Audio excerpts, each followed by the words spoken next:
ہمارے ایک بہت ہی پیارے بھائی ہیں، انہوں نے ایک مسئلہ پوچھا ہے کہ مفتی صاحب روزے کی حالت میں دانت کی بھروائی کروانا جائز ہے یا نہیں؟ تو یہ ایسا مسئلہ ہے جس میں کئی لوگ پوچھتے بھی ہیں اور کئی لوگوں کو سامنا بھی کرنا پڑتا ہے۔ تو اس کے اندر دو صورتیں ہیں۔ ایک صورت تو یہ ہے کہ اگر آپ کے دانت کے اندر خلا ہو گیا، تکلیف بھی ہے، مجبوری ہے،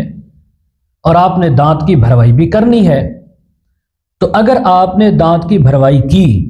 اور بھرائی کے دوران ایک ذرہ بھی حلق کے اندر نہیں گیا تو الحمدللہ آپ کے روزے پر کوئی اثر نہیں پڑے گا، آپ کا روزہ بدستور باقی ہے۔ آپ اس روزے کو مغرب تک مکمل کریں اور الحمدللہ مطمئن رہیں۔ دوسری صورت، اگر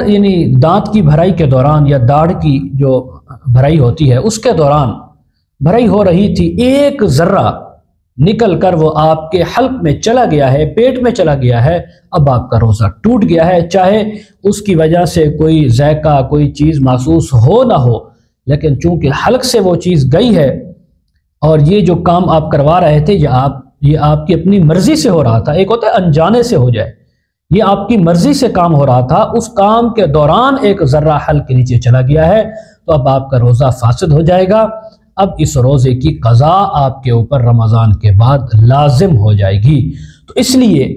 کوشش کی جائے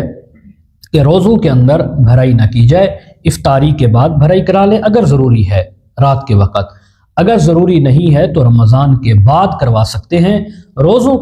روزے کے ساتھ یہ کام کروانا